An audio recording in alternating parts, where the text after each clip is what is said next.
Meus amigos, este vídeo traz informações que você precisa ver.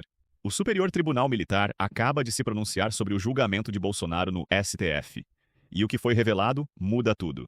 Gilmar Mendes acabou falando demais e se entregou ao vivo, enquanto o jornalista Alexandre Garcia expõe com firmeza por que o STF não tem poder para barrar o projeto de lei da anistia. Assista até o fim, porque só um povo bem informado pode enfrentar esse consórcio do mal que tenta dominar o Brasil à força. Curta, comente, compartilhe e venha comigo nessa luta por justiça e liberdade. Bom, e já que eu falo de juízes, eu vi a entrevista da presidente, a nova presidente do Superior Tribunal Militar. Eu não vou dar o nome dessa senhora para mostrar que não tem nada ad hominem, né? nada pessoal. Só na minha geração eu levo um susto. Porque eu nunca ouvi nenhum 4 estrelas, presidente do STM, dar palpite sobre inquéritos num tribunal ou em qualquer lugar sobre a culpabilidade de alguém. Nunca vi. E ela disse lá nas páginas amarelas, eu achei interessante que o entrevistador se refere ao soldo de um militar chamando de salário. Né? Falta de cultura geral. Um jornalista não pode abrir mão de cultura geral, né? De jeito nenhum. Então, ela diz o seguinte, que Bolsonaro pode perder a patente de capitão com os proventos. Já foi aceita a denúncia no Supremo, se ele for condenado vai ser julgado também no STM e então poderá perder. Gente, a presidente do tribunal está prevendo. O caso nem entrou no tribunal, ela já está prevendo o resultado. Está adiantando a sentença. Claro que ela se entrega, ela fala em trama golpista. Para ela, isso já é um fato existente, consumado. Trama golpista, envolvendo generais e coronéis. Aí ela diz que vislumbra a existência de eventuais crimes militares. Ela nem viu os autos, mas ela já está falando em crimes militares.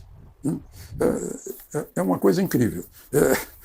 Os da minha geração foram condenados a testemunhar esse presente que a gente nunca imaginou que fosse possível. Outra coisa que eu preciso falar, né? Dizem, o Supremo vai declarar essa anistia inconstitucional porque não pode dar anistia a crime inafiançável como é golpe de Estado armado e tal. Gilmar Mendes, em 2010, né, lembrou que anistia é com o Congresso Nacional. O Congresso Nacional é que decide. Aliás, ele não precisa lembrar. A Constituição de 88 lembra, artigo 48, inciso 8º. Compete ao Congresso conceder anistia. Isso vale também para a anistia de 1979, que anistiou muita gente que fica gritando sem anistia. Só quem pode mudar essa anistia é o Congresso Nacional, não é o Supremo.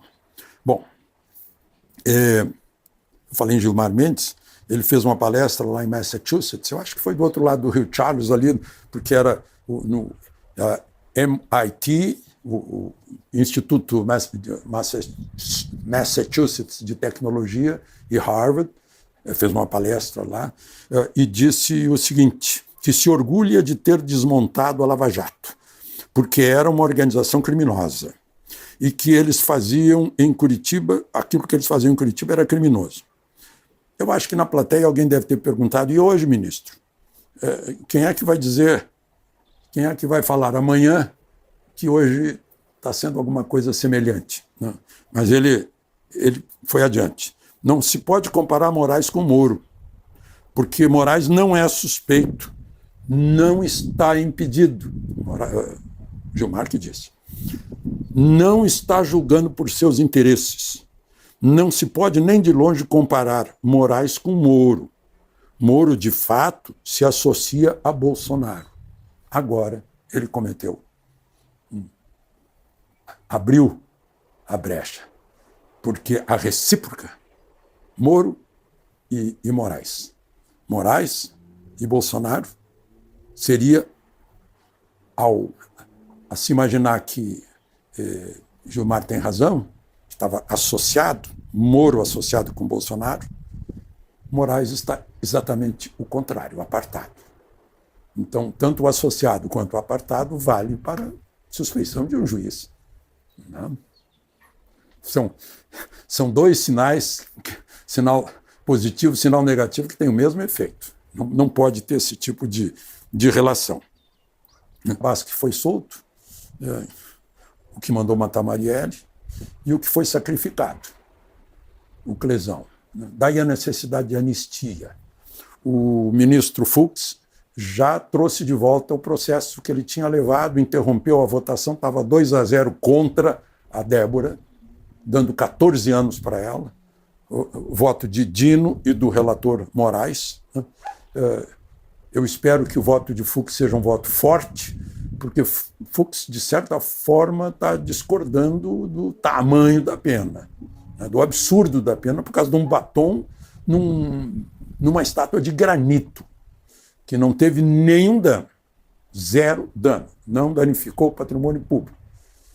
Batom não é arma, ela não estava armada, ela nem sabe exatamente o que é Estado de Direito, golpe de Estado, né? Então, é um exagero. Talvez ele tenha um voto forte, que não revelou ainda, que conduza os outros votos. Ainda falta o voto de Carmen Lúcia e do presidente da primeira turma. São só 5 que votam, né, do Zanin.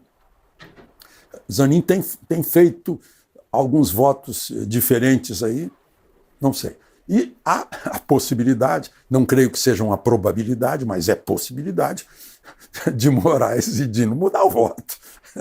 De repente, essas coisas que estão acontecendo por aí. Outra coisa, as assinaturas para votar a anistia já estão mais da metade, já é suficiente. Só que agora tem a Semana Santa, Hugo Mota está viajando, né, não tem ninguém lá, né, então não vai ser agora, só depois da Páscoa. Agora, não tem como a gente não voltar a essa comparação, né? Clesão, Daniel Silveira e o senhor Chiquinho Brazão continua deputado, não está preso e mandou matar a Marielle.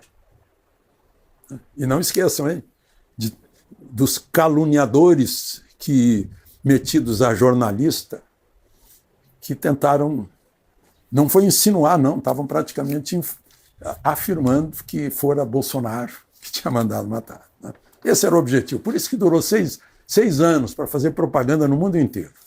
E agora descobriram que é um Brazão deputado, o outro Brazão conselheiro do Tribunal de Contas do Rio de Janeiro, que estão atrás disso. E eu estou vendo aí na rede social que está todo mundo.